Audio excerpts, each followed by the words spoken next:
Therefore,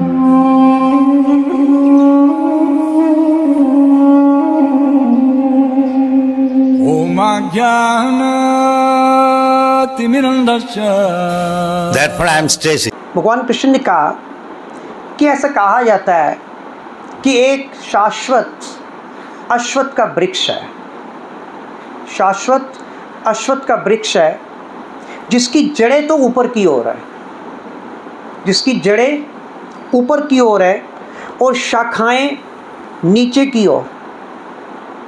भगवान कृष्ण कह रहे हैं कि ऐसा बट वृक्ष है, ऐसा शाश्वत अश्वत्थ का वृक्ष है जिसकी जड़ें ऊपर की ओर और शाखाएं नीचे की ओर, और तथा पत्तियां, उसकी जो पत्तियां हैं वो वैदिक स्तोत्र है, वेदों के स्तोत्र हैं उसकी पत्तियां।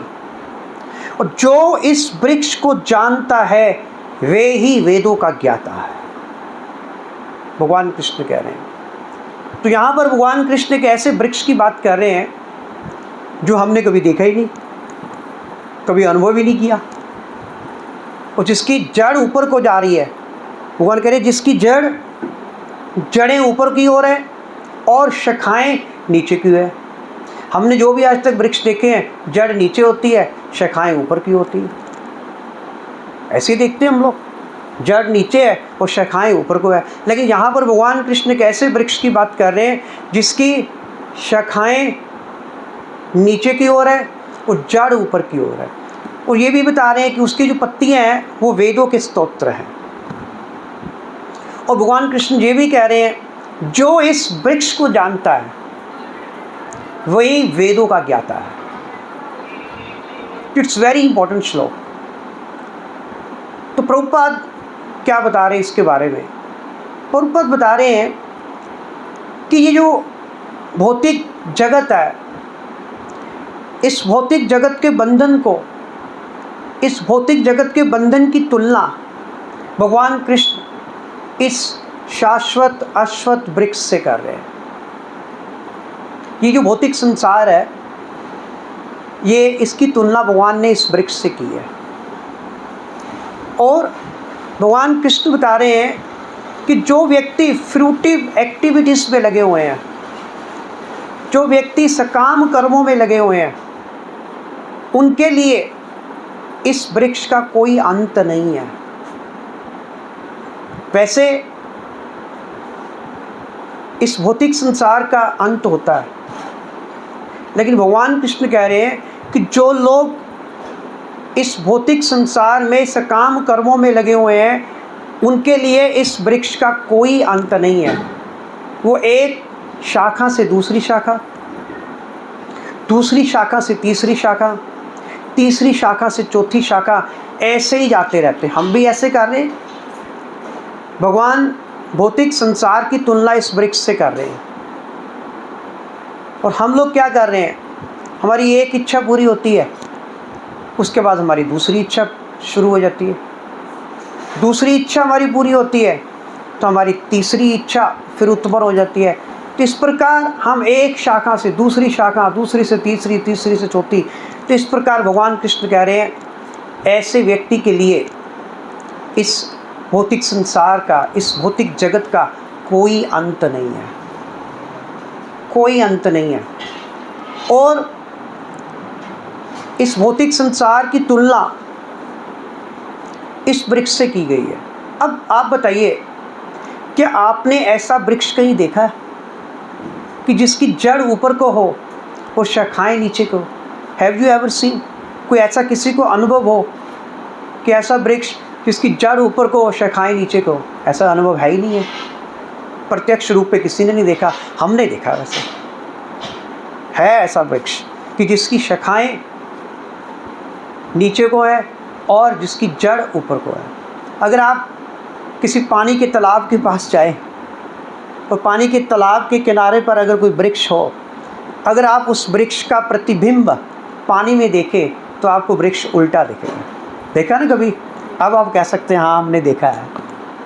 अब देखा कि नहीं कि पानी का जो वृक्ष, जो पानी के किनारे पर जो वृक्ष उगा होता है उसकी जो रिफ्लेक्शन है वो पानी में हमेशा उल्टी बनती है। हम तो साइंस में पढ़ाते हैं ना, जो रियल रिफ्लेक्शन होती है वो हमेशा उल्टी बनती है, इन्वर्टेड रिफ्लेक्शन होती है।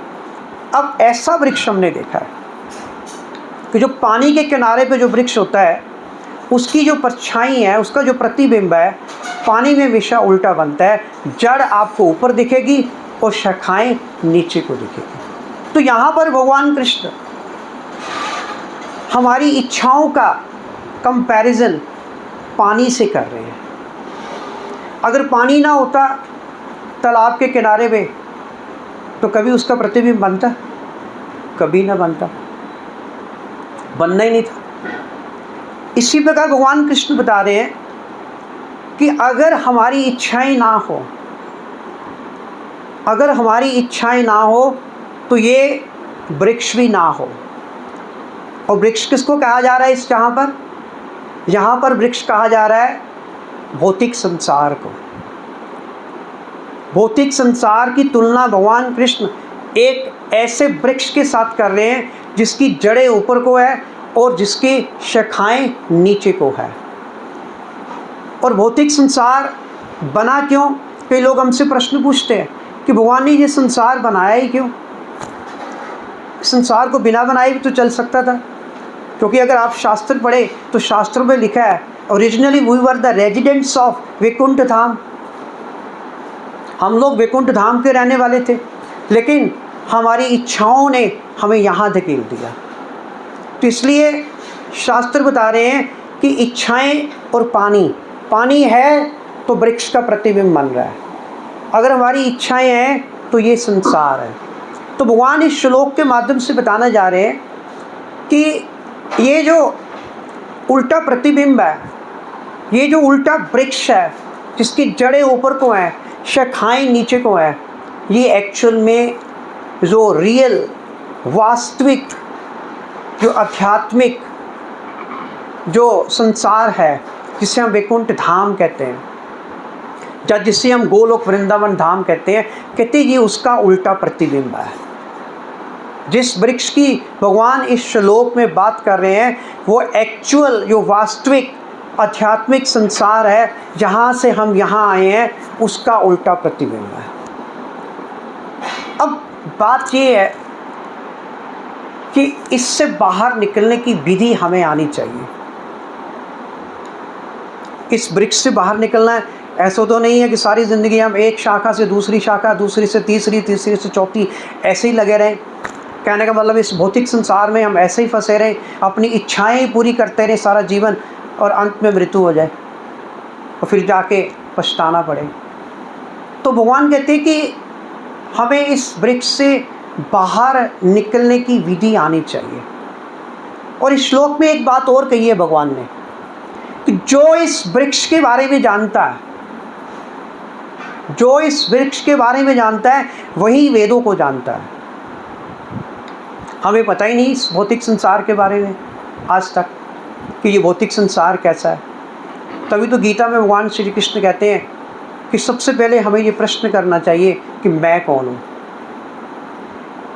अब लोग कहते हैं तो पागल है जो पूछ रहा है कि मैं कौन हूँ। हम लोग वाकई पागल हैं। तो भगवान यही कह रहे हैं गीता में, सबसे पहले यही प्रश्न पूछना है कि मैं कौन हूँ। और दूसरा प्रश्न होता है कि मेरा भगवान के साथ संबंध क्या है। और तीसरा प्रश्न है कि मैं इस संसार में क्यों आया। तो इस संसार से बाहर निकलने की विधि, अर्थात इस उल्टे वृक्ष से बाहर निकलने की विधि हमें अवश्य मालूम होनी चाहिए। तो वो विधि क्या है? वैसे तो शास्त्रों में कई प्रकार के मेथड्स बताए गए हैं। इस भौतिक संसार से या इस वृक्ष से बाहर निकलने की विधि कई विधियां बताई गई हैं, लेकिन सबसे उत्तम विधि और सबसे स्मार्ट विधि, क्योंकि आजकल स्मार्ट युग है, स्मार्ट युग चल रहा है, स्मार्टफोन, हर काम स्मार्ट हो रहा है। तो सबसे उत्तम जो विधि है वो है भगवत भक्ति, भगवान की भक्ति। अगर हम चाहते हैं इस वृक्ष से हम बाहर निकले, इस भौतिक संसार से हम बाहर निकल जाएं, तो केवल और केवल भगवान की भक्ति के द्वारा हम बाहर निकल सकते हैं, वरना कभी नहीं निकल सकते। अब जो भक्ति है, भक्ति का जो मूल सिद्धांत है, उसमें दो चीज़ें आती हैं। The basic principle of devotional service, भक्ति के बेसिक जो प्रिंसिपल है उसमें दो चीज़ें आती हैं। सबसे पहली चीज़, detachment from this materialistic world. भक्ति कहती है कि आपको इस भौतिक संसार से निरासक्त होना होगा, detachment from this materialistic world. और दूसरी चीज़, भक्ति का जो मूल सिद्धांत है, attachment towards the transcendental devotional service of Lord Krishna. बस दो ही चीज़ें हैं। अगर किसी की भक्ति का पैमाना नापना हो, फिर देखना हो कि वाकई वो इंसान भगवान का कितना भक्त है, तो हम एक ही चीज़ से देख सकते हैं कि how much he is detached from the materialistic world. वो इस भौतिक संसार से कितना डिटैच्ड है, उससे पता चल जाएगा कि वो कितना भगवान का भक्त है। जितना वो इस भौतिक संसार से डिटैच्ड होगा, उतना ही वो भगवान से अटैच्ड होगा, उतना ही वो भगवान का भक्त होगा।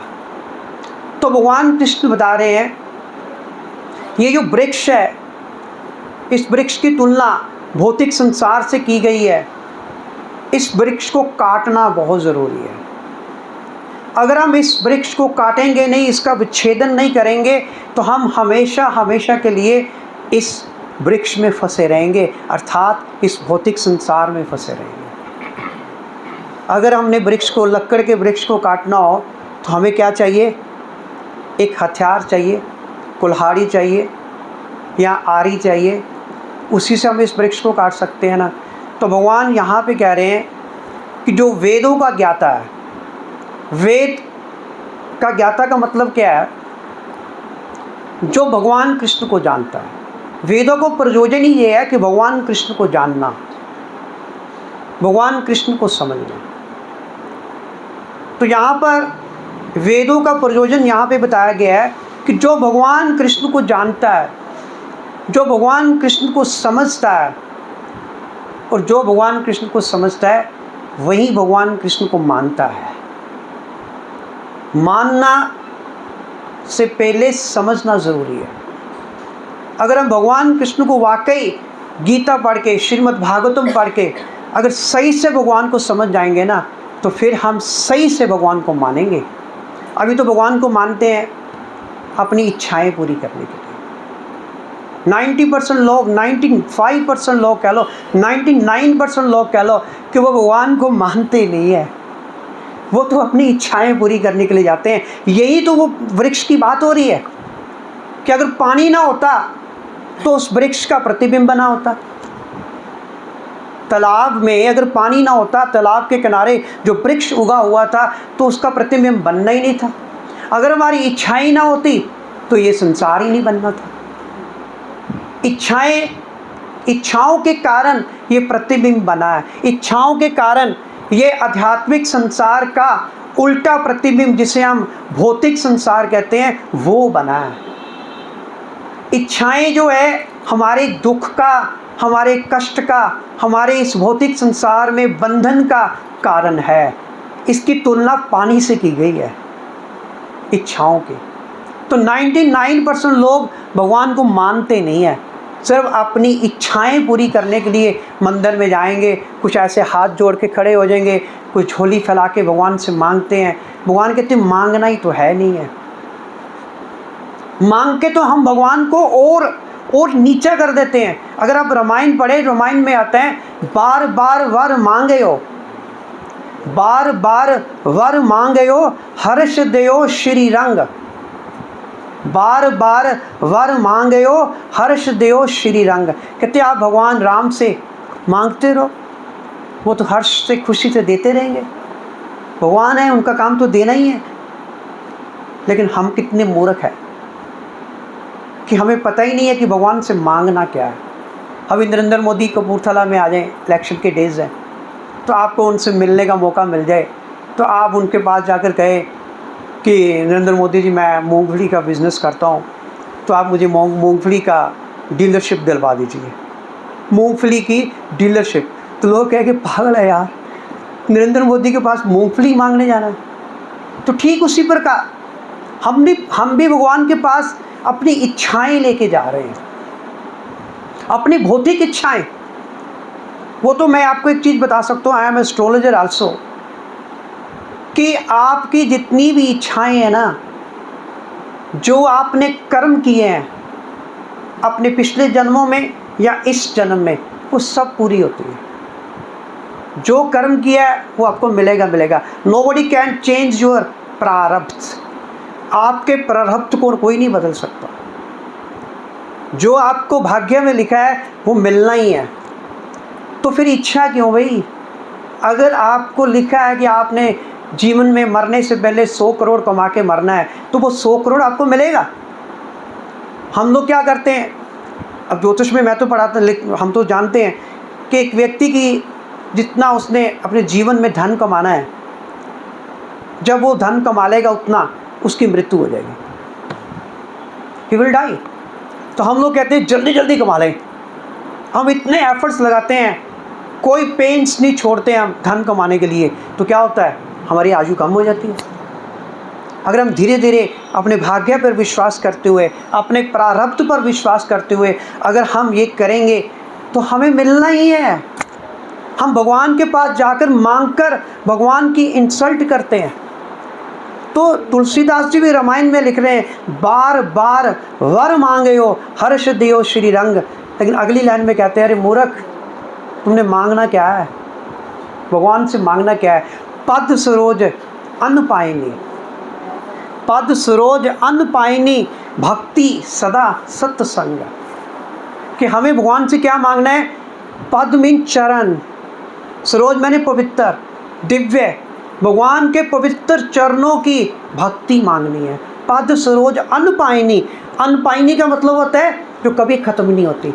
आप जो मांगेंगे ना भगवान से भौतिक चीज़, ये भौतिक संसार ही नश्वर है। This materialistic world is perishable, this is not imperishable. ये ख़त्म होना है। तो इस संसार की जो वस्तु है भगवान से मांग रहे हैं भैया, वो भी ख़त्म होनी है। अरे मांगो, वो चीज़ मांगो जो कभी ख़त्म ना हो। तो तुलसीदास जी कह रहे, पद सरोज अन्न पाइनी, भक्ति सदा सत्संग। भगवान के भक्तों का संग मांग लो, भक्ति मांग लो। तभी तो रामायण में ये भी आता है ना, भक्ति स्वतंत्र सकल गुण खानी, बिन सत्संग न पावे प्राणी, बिन हरि कृपा सुलभ न सोई।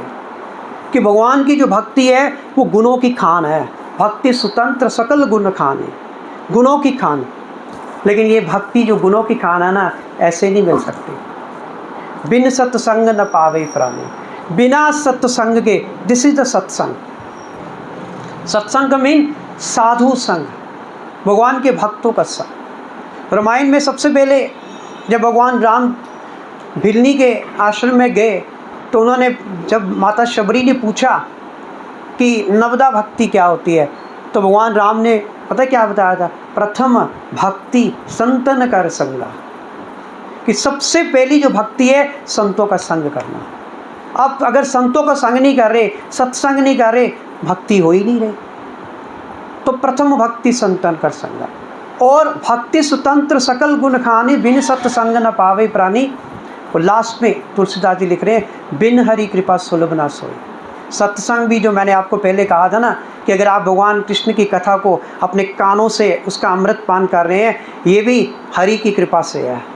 आपने पिछले जन्मों में कोई पुण्य संकृतियाँ की थी, तब ये सत्संग मिलता है, ऐसे नहीं मिलता। वैसे तो असत्संग रहता है, हम बाहर घूमेंगे फिरेंगे, असत्य बातें करेंगे। तो मकसद है इस वृक्ष से बाहर निकलना। उसके लिए एक हथियार चाहिए, कुल्हाड़ी चाहिए, आरी चाहिए, तब हम उस वृक्ष को काट कर उसमें से बाहर निकल सकते हैं। तो भगवद गीता में भगवान कृष्ण वो आरी बता रहे हैं, वो कुल्हाड़ी बता रहे हैं कि वो कुल्हाड़ी कौन सी है। अगर आप इसका अगला श्लोक पढ़ेंगे, सेकंड श्लोक है, उसमें भगवान बता रहे हैं कि अगर आप ये कुल्हाड़ी को यूज़ करेंगे तो आप इस वृक्ष जिसकी जड़ें ऊपर को है और जिसकी शाखाएं नीचे को है और जिसकी तुलना इस भौतिक संसार से की गई है, आप उससे बाहर निकल सकते हो। वो है, उस कुल्हाड़ी का नाम है, पता किसी को? गीता में भगवान कृष्ण बता रहे हैं, वो acts, the name of that acts is, वो है detachment to this materialistic world. भगवान ने कहा कि विरक्ति के साधन से, विरक्ति के द्वारा, विरक्ति का मतलब होता है डिटैचमेंट। जब तक इस संसार से अटैच्ड है ना, तो इस संसार से बाहर नहीं निकल सकते। अगर आपको इस संसार की एक भी वस्तु अच्छी लगती है ना, एक भी अगर इस संसार की, भगवान कृष्ण गीता में तो कह रहे हैं, माम उपेत्य पुनर्जन्म दुखाल्यम अशाश्वतम। भगवान कृष्ण कह रहे हैं कि अर्जुन, ये जो भौतिक जगत है ना, दुखों का घर है। नॉट इवन दुखों का घर है, and it is perishable, it is temporary, अशाश्वत है, ये टेम्पररी है, क्षणिक है, कभी भी खत्म हो जाएगा ये संसार। फिर भी हम इस संसार में खुशियाँ ढूंढने का प्रयास कर रहे हैं। हम चाहते हैं कि हमें इस संसार में सुख मिलेंगे, जब कृष्ण ही कह रहे हैं कि ये संसार वो टोकरा है जिसमें दुख ही दुख पड़े हुए हैं।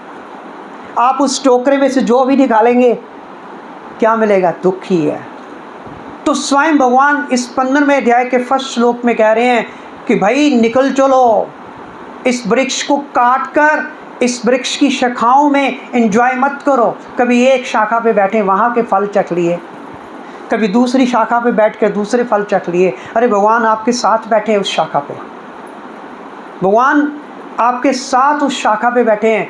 हमारा हृदय है ना, हमारा हृदय एक शाखा है, पेड़ की शाखा की तरह, और उस शाखा पर दो पक्षी बैठे हैं। एक पक्षी आत्मा है और दूसरा पक्षी परमात्मा है। भगवान हर एक जीव के हृदय में परमात्मा के रूप में बैठे हैं। ईश्वर सर्वभूतानां हृदयेषु अर्जुन तिष्ठति। भगवान गीता में कह रहे हैं कि हे अर्जुन, मैं सब जीवों के हृदय में आत्मा के, परमात्मा के रूप में बैठा हूँ। अब दो पक्षी हमारे इस पेड़ रूपी शाखा, हृदय रूपी शाखा पे बैठे हुए हैं। ये शरीर पेड़ ही है, और इसके, जिसका जो हृदय है, इसकी एक शाखा है, और उस शाखा पे दो पक्षी बैठे, एक आत्मा और एक परमात्मा। और आत्मा रूपी जो पक्षी है, आत्मा रूपी पक्षी पेड़ के फल खाने में मस्त है। कभी एक शाखा के पेड़ खा रहा है, फल खा रहा है, कभी दूसरी शाखा के फल खा रहा है, कभी तीसरी शाखा के फल खा रहा है। और भगवान वेट कर रहे हैं, कृष्णा इज वेटिंग। भगवान वेट करते हैं कब ये फल खा के थक जाए, कब तक ये फल खाता रहेगा, कब तक ये इस संसार के फलों में व्यस्त रहेगा। एक बार भगवान कहते तू मेरी ओर उन्मुख होके देख ला। हम भगवान की ओर उन्मुख ही नहीं होते। तभी तो होते हैं जहाँ पे हरी कथा होती है, हम लोग टाइम देखते हैं, यार 8:30 हो गए, 5 मिनट ज़्यादा हो गए, 10 मिनट ज़्यादा हो गए। लेकिन जहाँ पे वैसे प्रोग्राम होते हैं, एन्जॉयमेंट कॉकटेल पार्टीज़ होती हैं, वहाँ पे कोई टाइम ही नहीं देखता, रात के 12-1 बज जाते हैं। यही है बस, जो चीज़ हमें इस संसार से बाहर निकालने वाली है, वही चीज़ हमें अच्छी नहीं लगती। जो चीज़ हमें इस संसार में, संसार के बंधन में फंसा रही है, हमें बहुत अच्छी लगती है। कहते हैं ना, जो चीज़ हमें शुरू में अमृत लगती है ना, वो चीज़ विष होती है। और जो चीज़ शुरू में हमें विष लगती है ना, वही अमृत होता है। भक्ति जो है ना, शुरू में करनी बहुत मुश्किल लगती है। हमें भी, जब हमने भी शुरू की थी ना, शुरू में 2006 में, हमें संडे अपना ऐसे जब जाना वेस्ट करना लगता था, यार संडे वेस्ट हो गया। लेकिन धीरे धीरे पता लगा कि जो हमें विष लग रहा था वही अमृत है, और जो पहले हमें अमृत लग रहा था वो हमारे लिए विष था। उसके कारण हम इस संसार में फंस जाएंगे। तो भगवान कृष्ण कह रहे हैं भगवद गीता में, हम नहीं कह रहे, ये गीता का श्लोक है, कि विरक्ति के हथियार से, विरक्ति के शस्त्र से हम लोग इस संसार रूपी वृक्ष को काट कर कहाँ जा सकते हैं? भगवान के धाम जा सकते हैं। चॉइस आपकी है। भगवान कहते हैं कि मैं किसी के काम में हस्तक्षेप नहीं करता। कुछ लोग कहते हैं कि सारे काम तो भगवान ही, बुरे काम तो भगवान ही करा रहे हैं। अगर बुरा काम भी हम करते हैं भगवान करवाते हैं, अच्छा काम भी करते हैं तो भगवान कराते हैं। नहीं, ऐसा नहीं है। जो भी कर्म हम कर रहे हैं ना, वो हम प्रकृति के 3 गुणों से प्रभावित होकर खुद करते हैं, सतोगुण, रजोगुण और तमोगुण। प्रकृति के 3 गुणों के प्रभाव में आकर अभी आप सतोगुण में बैठे हैं, अभी आपको अच्छा लग रहा है कि ये बोल रहे हैं भगवान की कथा, इट्स वेरी गुड, और आपके मन में भी आता है कि हमें ये करना चाहिए, यही चाहिए, जीवन का लक्ष्य भी यही है, क्योंकि सतोगुण में बैठे हैं। अभी जैसे बाहर निकलेंगे we will fall into the category of rajoguna, the mode of passion. तो क्या होता है यार, एम्बिशंस जाग जाती है हमारे हृदय में, यार मैं आज दुकान खोलनी थी यार, लेट हो गया यार, जाना था यार कितने कस्टमर हो गए, निकल गए होंगे। तो ये रजोगुण है, धन कमाना, अम्बिशियस होना, ठीक है, ये सारे मोड ऑफ पैशन के गुण हैं। और तीसरा गुण होता है तमोगुण। कुछ लोग कपूर साहब ने बुलाए होंगे, सोए बड़े हैं, छोड़ो यार, कौन संडे अपना ख़राब करेगा, सुबह उठ के, संडे तो एक सोना होता है। इसको कहते हैं तमोगुण, आलस में जो रहते हैं, जो देर से उठते हैं और देर से सोते हैं, वो तमोगुणी होते हैं। जो पागल होते हैं, प्रमाद में होते हैं, वो तमोगुणी होते हैं। तो इसलिए भगवान कृष्ण कहते हैं इस भौतिक संसार के बंधन से निकलो, इस उल्टे वृक्ष से बाहर निकलो। मेन भगवान यहाँ पे एक मैसेज देना चाह रहे हैं कि हमें इस संसार से निकलना है, हमें इस संसार के बंधन में हमें फंसना नहीं है, और उससे निकलने के लिए पहले फंसा दिया, आप कहते हैं आप फंसे हो आप फंसे हो, भगवान ने नहीं फंसाया। आप इच्छे क्यों करें? आप बताओ मुझे, आप मुझे बताओ, आपने कभी आज तक ऐसा है कभी कोई इच्छा नहीं की? बस सिंपल। आप मुझे एक प्रश्न का उत्तर दे दो, एक मिनट बी सीरियसली, आप मुझे एक उत्तर दे दो कि कभी आपने इच्छा नहीं की? सुबह से शाम तक इच्छा है, तो बस वही बंधन का कारण है, भगवान ने थोड़ा बताया। भगवान तो आप तो गीता के श्लोक को काट रहे हैं ना। भगवान कह रहे हैं कि आपकी इच्छा जो है वही पानी का काम कर रही है, वही उसी में उल्टा प्रतिबिंब बन रहा है। अगर आप इच्छा ना करते, ये मैं संसार ही ना बनाता। भगवान कहते अरे आपने गलती की है, भगवान को बेचारे को बंद करना पड़ा। आपने इच्छा ना करते, भगवान ये संसार बनाते ना। आप तो अच्छे भले उस विकुट धाम में रह रहे थे। भगवान ने हमारी इच्छा से थोड़ी बना दिया, तो आपने आपकी इच्छा से बनाया। पढ़िए, शास्त्र पढ़िए, भागवत में साफ लिखा, वो कहाँ बताओ मुझे, भागवत में बताओ। शेषनाग की शैया पे बैठे थे, बोर हो रहे थे, ना कोई दृष्टा ना दृष्टा था। वो नहीं, ऐसा नहीं है, ऐसा नहीं है, ऐसा नहीं है, ऐसा नहीं है, ऐसा नहीं है। हमारी इच्छाओं के कारण ही भगवान को ये संसार की मैनिफेस्टेशन करनी पड़ी है, अदरवाइज संसार होंद में आता ही ना। भगवान को क्या ज़रूरत थी बताइए? भगवान क्यों ज़रूरत थी? आप लोगों ने इच्छा की, हम भगवान को बनाना पड़ा। This is the main reason. आप पढ़िए, हम शास्त्रों से बात, गीता तो गलत भी ना हो सकती, पर गीता में लिखा है, ये गीता में लिखा है। तो लास्ट हमें विरक्ति, डिटैचमेंट, जब तक हमारे अंदर इस संसार के प्रति डिटैचमेंट नहीं होगी, तब तक हम इस संसार से नहीं निकल सकते। और डिटैचमेंट कैसे आएगी? डिटैचमेंट आएगी भगवान की भक्ति से।